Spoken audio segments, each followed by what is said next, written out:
Hi, it's Lynn Shuck with Healing and Balance, and we're going to look at arm rotations today.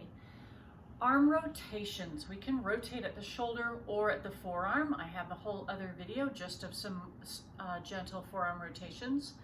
But when we rotate, we're always referring to the front of the limb and the midsection, the midline of the body. So the front of the limb turning out away from the midline, or the front of the limb turning in toward the midline. External rotation goes out, internal rotation turns in. So you can see if I rotate at the top of my arm, I can let the whole arm go with it. Internal rotation, external rotation. Now you can also rotate the upper arm and the forearm two different directions. So if I externally rotate the whole arm, the upper arm is externally rotated, I could then internally rotate the forearm. My biceps are still facing the ceiling, but my palms have turned down.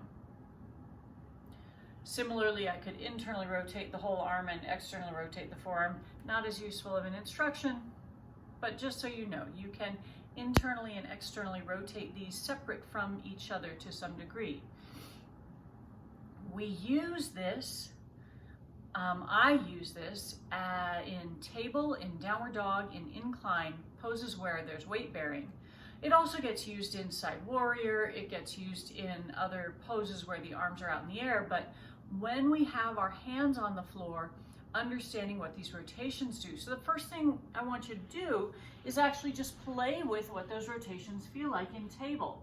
So if my fingers are pointed forward and I go to internally rotate, my bicep turns in toward the midline, it brings my shoulders forward. And if I externally rotate the whole arm, the biceps turn forward, my elbows are pointing back toward my knees. I also suddenly have a lot of weight on the outside edge of my hand. So I'm going to go back and forth between the two, letting everything move with it. Internal rotation, my shoulders go straight forward up to my ears, and external rotation draws my shoulders back, but also dumps a lot of weight into the outer heel of my hand. So what if we put those two together and try and stabilize this and not have shoulders flying forward and not have all the weight in the heel of the hand? So if I set up with my fingers pointed forward, and you can do this in either direction. We're going to start at the upper arm. We're going to externally rotate the upper arm. So the biceps turn to point forward.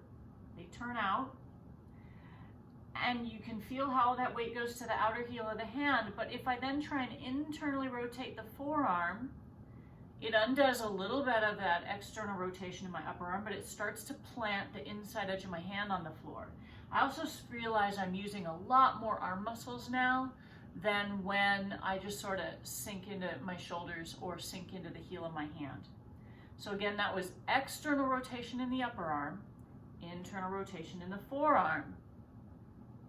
I could start the other way too. I could internally rotate everything, get my palms flat on the floor, really connected, and then see if I can keep my internal rotation of the forearms as I add the external rotation, drawing the shoulders back. Is there a better first instruction? No. If you're a student of mine and I see that you have a lot of trouble with shoulders being forward, I might start with, let's get that back, and then add the hands. If you're somebody who has a lot of discomfort in your wrist and your hand, I might start with, let's find that internal rotation, and then just add the shoulders to that, add that external rotation. As I do that, my elbows are not pointing out to the side, they're not pointing back, they're sort of somewhere in between the two. I should be able to keep my shoulders down and my palms on the floor regardless of where my elbows are pointed, but I can't. I don't have that ability yet. It may come someday. I have much more than I used to, but I don't have the ability to just put my elbows anywhere and keep my palms on the floor, elbows anywhere and keep my shoulder blades on my back. So that's what we're trying to figure out. What combination of those two do you need to do? And then allow the elbows to be pointing where they're pointing. So we come back to table one more time, and we get that. I usually start at the top because I have shoulders that roll forward more than I have trouble with my hands. So I'm going to externally rotate my upper arm and internally rotate the forearm. And all of a sudden, I can already feel my arms working. That also started to engage the front of my body. can I maintain that as I go to incline? Do I still have external rotation in my upper arm and internal rotation in my forearm? I've increased the amount of weight that my arms have to support by removing my knees from the equation. And so that may mean it's harder to work there. It gets harder still when we head to downward dog, because now the arms are going to go overhead, and most of us tend to internally rotate the arms up by the ears. Head gets sucked up toward the tailbone, it's downward turtle, head in the shoulders. We want that head to be extending, and finding that external rotation can help you extend your spine. It will create more support in your shoulder joint. It may also mean you don't go as far into what you think the shape of the pose is if you've been internally rotating and collapsing into your shoulder joint. Right or wrong, I don't know. I usually work with people with injuries, so this tends to support an injured shoulder better. Tends to. There's always one person for whom this is wrong. But let's see what happens. Can I externally rotate my upper arm, internally rotate my forearm, curl my toes under, and move very slowly and try not to let my upper arms turn in toward each other? How far do I get? Do I get my head between my arms? No, I don't.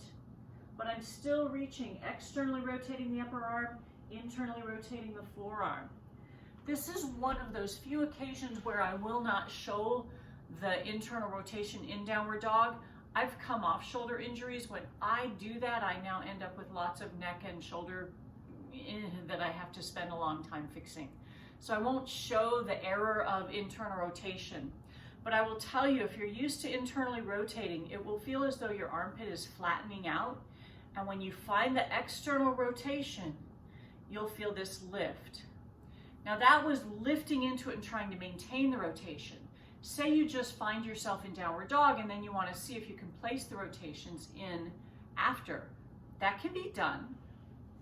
So then that sounds like this. Let's just go up into downward dog, whatever it looks like for you. And then try and turn your biceps forward. That's that external rotation.